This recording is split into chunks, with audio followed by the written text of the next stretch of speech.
as we were comparing municipal law with international law, we have already said that their sources are completely diverse.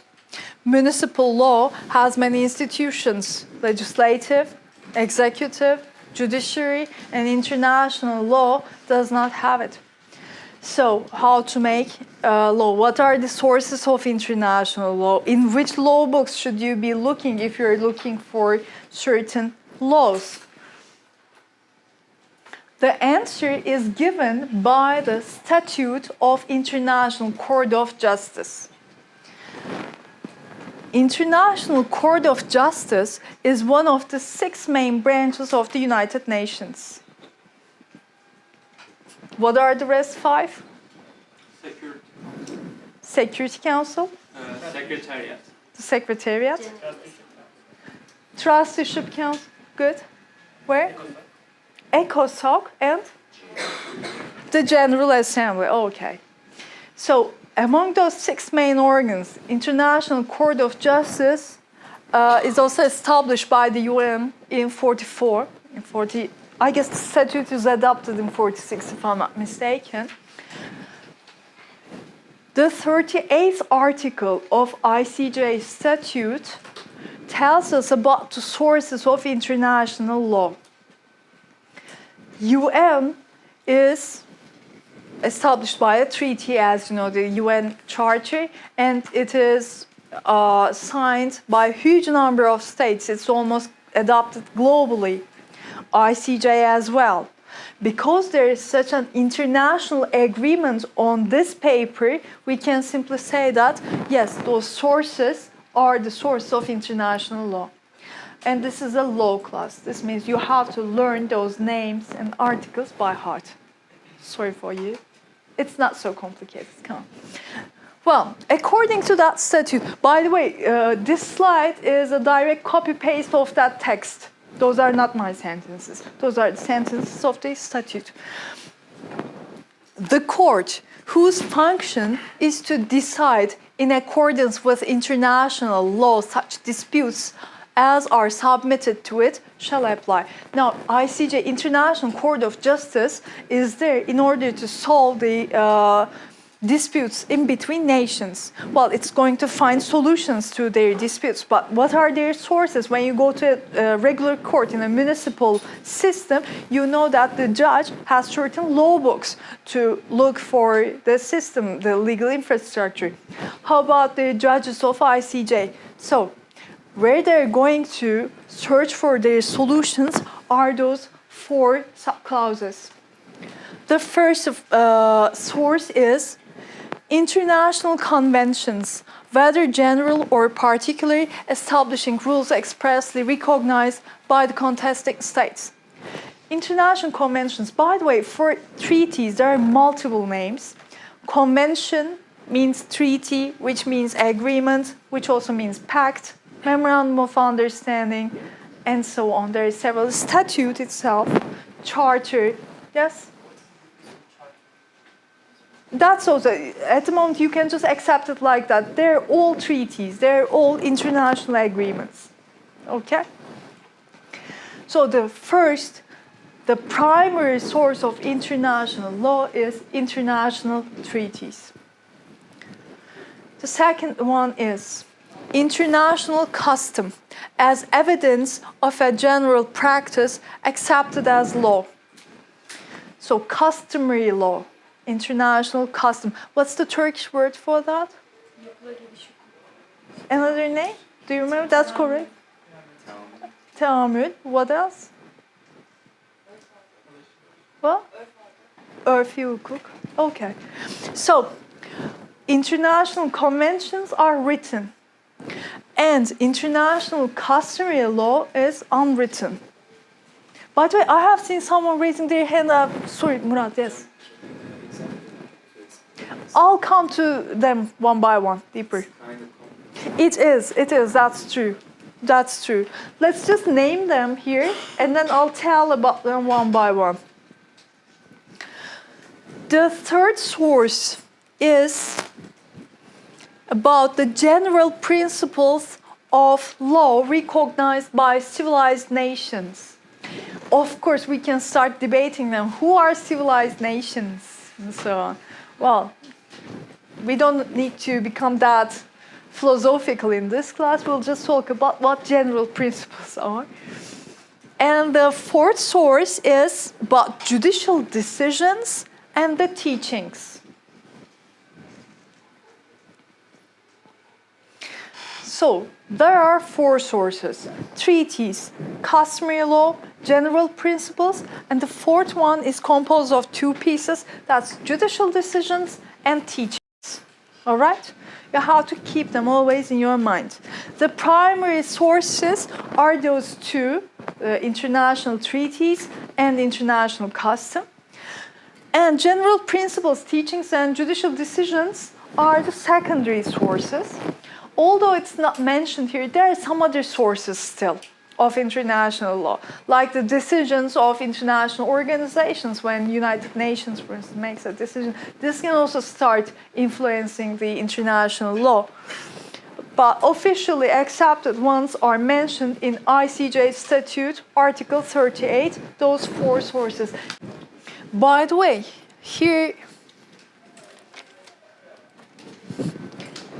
in Clause D, the sentence reads, subject to the provisions of Article 59, judicial decisions and the teachings of the most highly qualified publicists of the various nations as subsidiary means for the determination of rules of law. So, subject to the provisions of Article 59, what is that? Article 59 reads that the decision of the court, which means ICJ, has no binding force except between the parties and in respect of that particular case.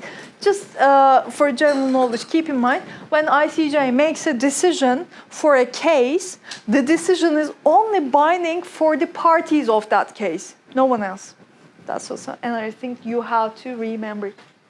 So let's start with the first source, international conventions. The most important feature of treaties is that they are written. Plus, they are signed. And they are ratified. Or we can also talk about the accession. I'll tell you what they are. Well, treaties make international law, that's for sure. The thing is that, which treaties make international law? Bilateral treaties don't make international law. Bilateral treaties, what does bilateral mean? IR students, you know it, of course. Yes? Between only two states, of course. If an agreement is concluded in between just two states, it's binding only on those two states, and it does make a huge impact on the rest of the states, of course. But if an agreement is multilateral, then multilateral treaties can make international law. They can start making an impact on international relations. Multilateral, they can be regional, they can be global. An agreement made only in Asia is still an international agreement. European agreements, they're regional, of course, still they're accepted as international agreements. We can also talk about global agreements. They're also international, like World Health Organization's establishment is also made by a founding treaty signed globally, and that's also an international. So international includes both regional and global. Keep this in mind. And bilateral treaties do not make international law. Treaties are signed and ratified. That signature plus ratification gives us the formal consent of the state. First of signature, who signs the treaty? The leader, the representative. There are natural representatives or indirect representatives. Natural representatives are people like the president, prime minister, ministers like Minister of Foreign Affairs, or diplomats, ambassadors. They're direct, natural representatives of the state. There are also indirect representatives, or, well, at the moment you're just a citizen of Turkish Republic, but you don't represent your state. However, if you're given a written authorization that this person is going to sign this treaty on behalf of Turkish state by the foreign ministry or by prime ministry that we don't have anymore, I always forget, well, by the president's office, then you also become the representative of your state. So first of all, signature. Secondly, the signature can also be put there by a crazy leader, by an insane leader. Then what's going to happen? Will the entire nation be bound by them? That's why we also have the ratification step at that point. What does it bring? Ratification is the approval of the constitutionally approved organ. The constitutional approved organ can be, well, in Turkey it's simple. We simply say that it's the parliament. But what if there are two cameras, for instance? Change the Senate and the House and House of Commons and whatever. So whichever is constitutionally authorized to do the ratification, the treaty is ratified by them. Still, what does ratification mean? Ratification is after the representative signs the treaty, that treaty text is copied, and the copies are given to the representatives, parliament members. They read it one by one, and they decide if this treaty is for the best interests of your nation or not. And then the parliament votes it. Do we really need to, or do we really want to adopt this treaty for our country? If it is accepted by the parliament or whatever that authorized organ is, then it is adopted. All right? And that adoption process depends, of course, from country to country or from the nature of the treaty to another. It can require a simple majority or it can require a qualified majority. So those are the details. And on treaties, it is possible to make reservations. It's possible to withdraw from a treaty. Amendments can be done, modifications can be done. Actually, after this, we will be studying law of treaties, and then we'll go deep into them. As I see you're slowly a little bit bored, just a little bit more patience. After we talk about sources, we can just stop there and continue in the next class about the law of treaties, all right? Then I can skip them. We'll already talk about them during the law of treaties. We don't need to mention them at the moment. Customary international law. What is customary law? First of all, customary law is unwritten, unlike law of treaty, unlike treaties, international customs.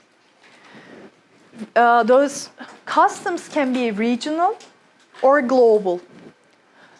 Regionality, globality, both of them are internationality. And still, what is customary law? Customary law is that under the same conditions, when the states are behaving in the same way as if there is a written law, then this is their custom, but there is nothing written. So they behave as if there's something written over there, okay? So they derive from general practice accepted as law. Under the same conditions, the states behave the same. Harbors are your territories. Well, actually, there is regulation related to harbors, by the way. I don't need to confuse you. I'm just trying to give you an easy example. Let's say there is no regulation related to harbors, and nations just leave their harbors open for the foreign ships.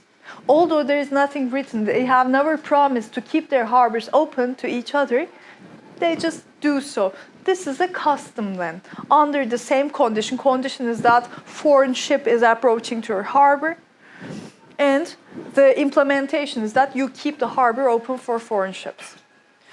This is custom.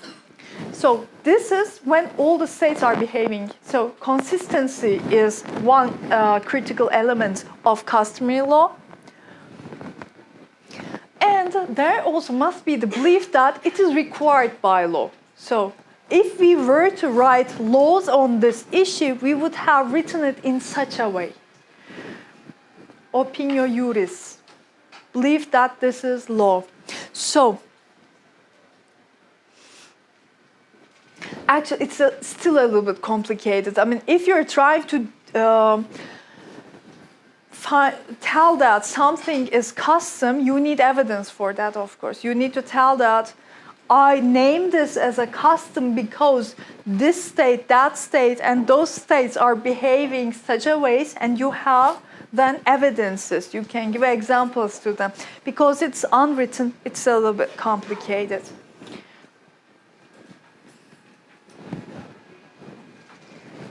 So it's limited.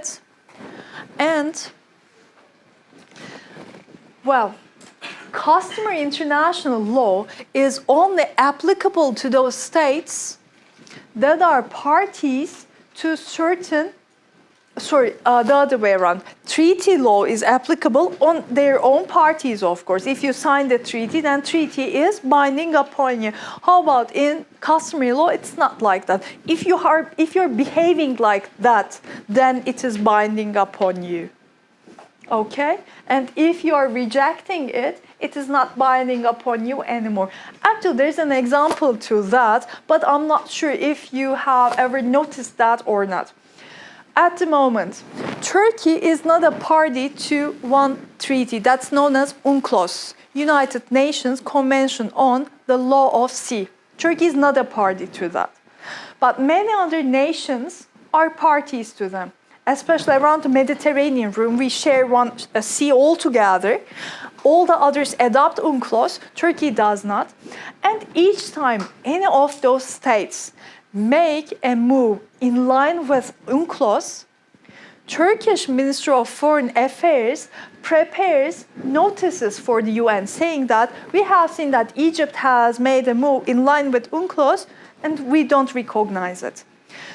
Why Turkey is all the time telling UN that it is rejecting UNCLOS? Turkey is trying to prevent that. UNCLOS becomes customary law and starts being binding on Turkey. Turkey doesn't want to be bound by UNCLOS.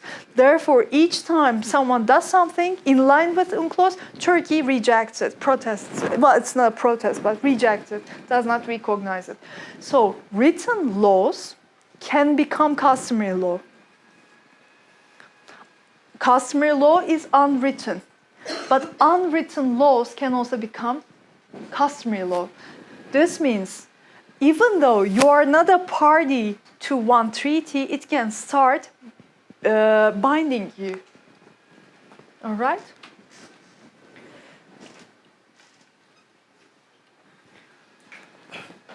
There are some general principles of international law. The thing is that, well, what's the general principle, what is not, is quite controversial. Of course, scholars are debating on some of them. The thing is that there are, at least in this class, we can use some of them, like jus cogens principle. Have you ever heard of that, jus cogens? Jus cogens is a principle which says that nations are allowed to do treaties with each other in any field, in health, in sports, in culture, whatever they want. But there's one limit. The limit is jus cogens. The agreement cannot be violating human rights. Well, it is possible for nations to make an agreement in order to prevent slavery, because it's pro-human rights. But the nations cannot make an agreement saying that, like Turkey and Georgia makes an agreement saying that each year we're going to meet twice and go to Russia to capture 200 slaves for each. No, it cannot be done. That's against human rights. So it is against general principles of law. It is against jus cogens. So there are certain principles that shape how international law is made or implemented. All right? And the last one, I guess, okay. The last one has two pieces. I don't have it on my slides.